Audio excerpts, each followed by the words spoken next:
Hi, this is Annie Grace, and I am answering readers' questions. And today I have a great question about just basically the health benefits. It says, hi, Annie, what are some of the health benefits that I could expect if I stop drinking? And I would actually extend that to even drinking less.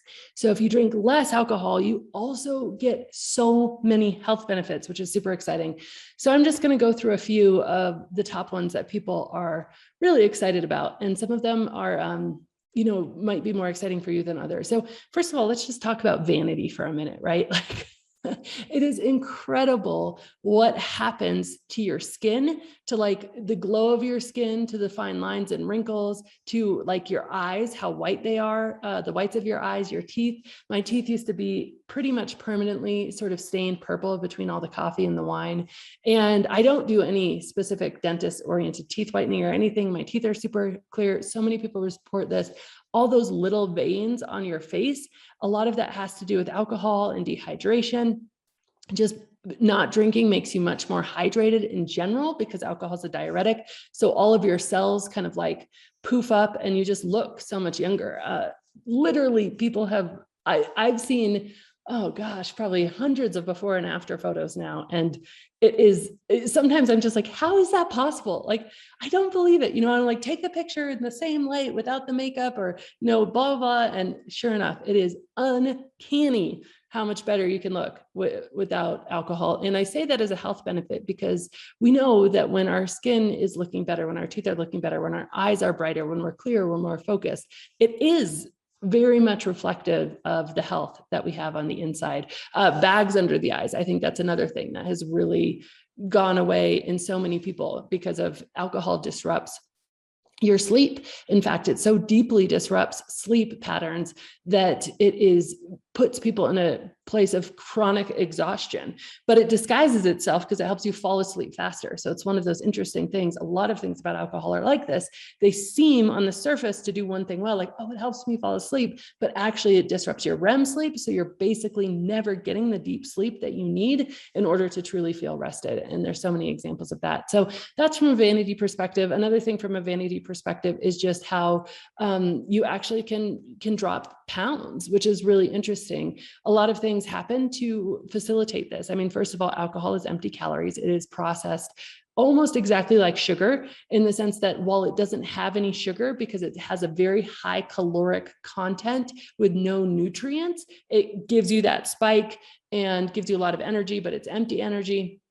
And so it makes it very easy to pack on pounds. The other thing is that it takes away any of your inhibitions about if you're trying to eat more healthy, all of that stuff often flies out the window once you've had a few drinks. I can tell you I've had, more than one 3 a.m. runs to Taco Bell or McDonald's, things that you might not eat normally, but then all of a sudden you are, finding yourself into a pint of ice cream or whatever the case is. So your inhibitions go down, you eat more. Another really interesting thing that happens is that your body actually will stop digesting its food when you start drinking a lot, because the body says, hey, we need to actually get the alcohol out of the system first. That's our first priority. Number one, get the alcohol out of the system so your body stops digesting its food. And by the way, balancing your blood sugar. So you feel hungry, but you just have undigested food in your stomach. So you eat more, even though you just ate. So you can feel hungrier because that food that you've eaten isn't actually getting into your bloodstream, and your blood sugar isn't the way that it needs to. So there's so many ways that alcohol can contribute to weight gain, including feeling just super bloated, because it's interesting. You actually can be more bloated when you are dehydrated, which alcohol is a diuretic, so it dehydrates you, than when you're super hydrated. And so that's just fascinating. So you just, again, those are all sort of the vanity reasons. Some of the other things is just 3 drinks a week increases a woman's chance of breast cancer by 15%. Any reduction in that is going to reduce the chances of cancer. Any increase in that is going to increase the chances of cancer. So if you have a history of cancer in your family, if you're worried about this, not drinking is very, very important. Another thing that alcohol does is in multiple ways, and I actually have made other videos about this, but in multiple ways, it depletes your immune system. So your body's ability to fight off other things. There's a lot to do with it just being busy with the alcohol So it's trying to purge the alcohol, so it makes it weaker in other areas. But there's some other really specific scientific ways that it actually really harms your immune system and therefore makes you much more susceptible to lots of other diseases. Alcohol is pretty terrible for your heart. It makes your heart actually lose elasticity, so it's unable to pump blood as well as it was before. And really can be indicated in a lot of different heart conditions. It's very, very bad for blood pressure. I have seen tests of many people. They send me their results. They say, this was my blood pressure drinking. This is my blood pressure not drinking. People go from critical states, being on medication, being treated for high blood pressure, to actually miraculously not having to be on any medication at all and having things completely go back to normal. Alcohol is specifically dangerous if you have any sort of diabetes or blood sugar issues, because again, when alcohol is trying to be purged from the body, it does things like focuses all its attention on purging alcohol, and therefore makes it so that something like balancing your blood sugar and regulating your insulin falls off the charts. And so you can have even more intense blood sugar issues and insulin related issues when you are drinking. So it's particularly bad for that.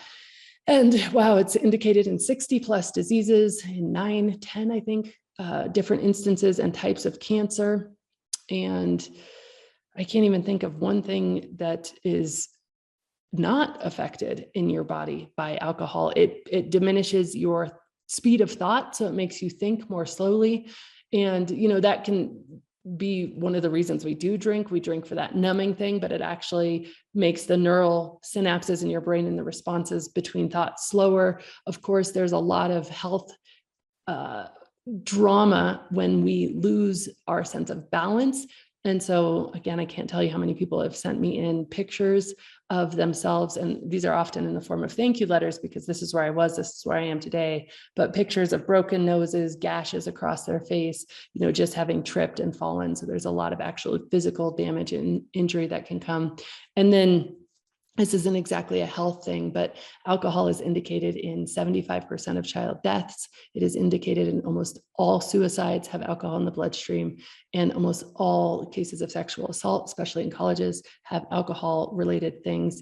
I have heard from 2 different EMTs and fire stations that they believe between 70 and 90% of all of their cases that they get called out on have alcohol involved.